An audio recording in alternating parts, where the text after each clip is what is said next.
नमस्कार, आप देख रहे हैं दिल्ली तक। मैं हूं आपके साथ विजय नेगी। दिल्ली विधानसभा चुनाव का परिणाम आ चुका है और दिल्ली में इस बार भी कांग्रेस का खाता नहीं खुला है। 2014 लोकसभा चुनाव में कांग्रेस को 0 सीट आई। 2015 विधानसभा चुनाव में कांग्रेस का खाता नहीं खुला।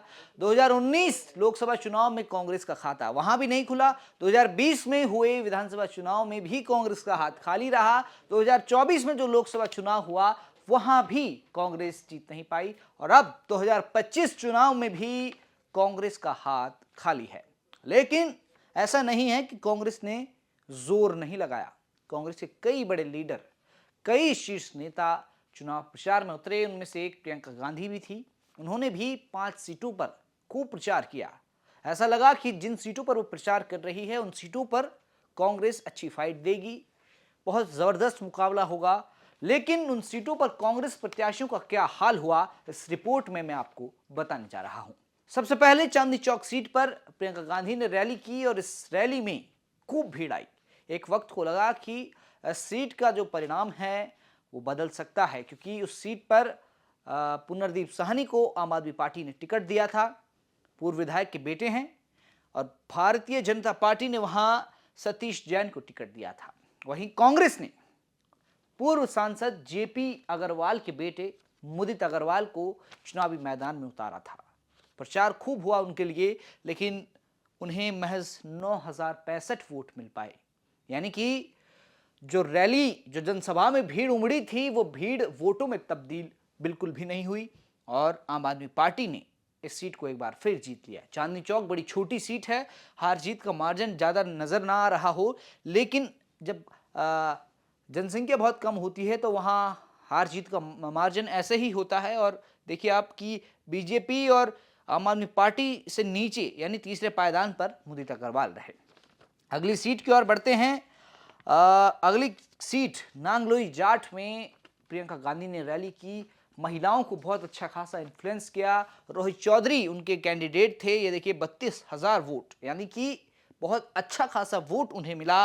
लेकिन फिर मैं वही बात कहूंगा कि वोट चाहे आपको 1,00,000 मिले, लेकिन अगर जीत ना मिले तो उस 1,00,000 वोट की कीमत कुछ नहीं रहती, क्योंकि जीत हार के लिए इस चुनाव को लड़ा जाता है। मनोज कुमार शौकीन बीजेपी प्रत्याशी की जीत हुई। 75,000 वोट उन्हें मिले। रघुविंद्र शौकीन मंत्री रहे, इन्हें कैलाश गहलोत की जगह मंत्री बनाया गया। 49,000 वोट इन्हें मिले। 50,000 का आंकड़ा ये पार नहीं कर पाए। और रोहित चौधरी, जिनके लिए प्रियंका गांधी ने रैली की, महिलाओं को काफी इन्फ्लुएंस किया, 32,000 वोट उनको मिले और रोहित चौधरी तीसरे नंबर पर रहे। अगली सीट की ओर बढ़ते हैं। कस्तूरबा नगर सीट। कस्तूरबा नगर सीट एक बार फिर यानी अभिषेक दत्त ने इस सीट पर चुनाव लड़ा। अभिषेक दत्त आपको यहां नहीं, यहां नजर आएंगे, क्योंकि अभिषेक दत्त ने रमेश पहलवान को पछाड़ दिया था और जबरदस्त तरीके से चुनाव लड़ा और नीरज बसोया से वो हार गए। कभी नीरज बसोया भी कांग्रेस में हुआ करते थे, लेकिन वो कांग्रेस छोड़कर बीजेपी में गए, टिकट दिया और जीत गए। अभिषेक दत्त, जिनके लिए प्रचार करने प्रियंका गांधी आई थी, उन्हें काफी सपोर्ट मिला था, काफी भीड़ उनकी जनसभाओं में हुई, लेकिन फिर वही बात कि वो जीत नहीं पाए। अगली सीट मुस्तफाबाद। मुस्तफाबाद में भी फिर वही कहानी है। मुस्तफाबाद सीट में अगर आप देखेंगे, मोहन सिंह बिष्ट ने उस सीट को जीता, यानी भाजपा के पक्ष में वो सीट गई। और आम आदमी पार्टी, एआईएमआईएम और कांग्रेस आपको नजर नहीं आएगी टॉप 3 में। चौथे नंबर पर कांग्रेस वहां रही। अली मेहंदी ने चुनाव लड़ा, 11,732 वोट भी मिले, लेकिन तीसरे नहीं चौथे पायदान पर रही। बहुत बुरा हाल इस सीट पर उनका हुआ। उनके लिए प्रियंका गांधी ने बड़ी रैली की थी, जनसभा की थी, लेकिन वो हार गए। अगली सीट है नई दिल्ली की। सीट को सबसे हॉट सीट बताया गया था, बहुत हॉट सीट थी। और जो परिणाम था इस सीट का वो सुर्खियों में रहने लायक था, यानी कि जो अखबार निकले अगले दिन चुनाव परिणाम के, सबसे ऊपर इसी सीट का जिक्र था। सबसे ऊपर यही सीट थी, क्योंकि इस सीट से अरविंद केजरीवाल, पूर्व मुख्यमंत्री, चुनाव लड़े, हार गए। किसने हराया? परवेज साहिब सिंह वर्मा। साहिब सिंह वर्मा यानी पूर्व दिल्ली के सीएम के बेटे परवेज साहिब सिंह वर्मा ने उन्हें हराया। और किन तीनों के बीच लड़ाई थी?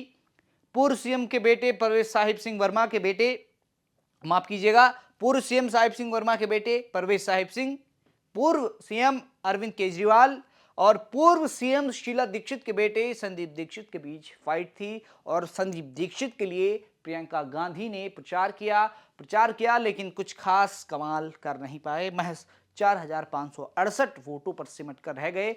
ये वाली विधानसभा भी छोटी है, जनसंख्या कम है, इसीलिए हार जीत का अंतर 4,089 वोट का महज है। लेकिन हार हुई केजरीवाल की, हार हुई संदीप दीक्षित की। संदीप दीक्षित तो बुरी तरह हारे, लेकिन केजरीवाल को भी एक तरह से डुबा गए। और इन 5 सीटों पर प्रियंका गांधी ने जो प्रचार किया, उनमें से किसी भी एक सीट पर कांग्रेस जीत दर्ज नहीं कर पाई। हालांकि कुछ सीटों पर अच्छी खासी टक्कर उनके प्रत्याशी, जैसे कस्तूरबा नगर में अभिषेक दत्त ने अच्छी खासी टक्कर दी, सेकंड पोजीशन में रहे, लेकिन हार गए।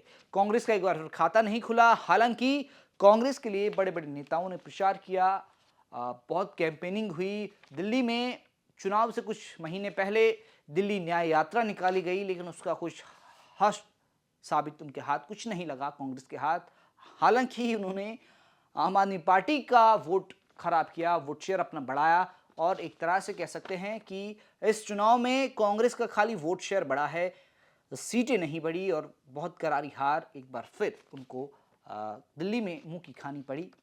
लगातार ये तीसरी बार है जब कांग्रेस दिल्ली में खाता खोलने में नाकाम रही। फिलहाल मुझे इजाजत दीजिए और दिल्ली की तमाम खबरों को जानने के लिए देखते रहिए दिल्ली तक।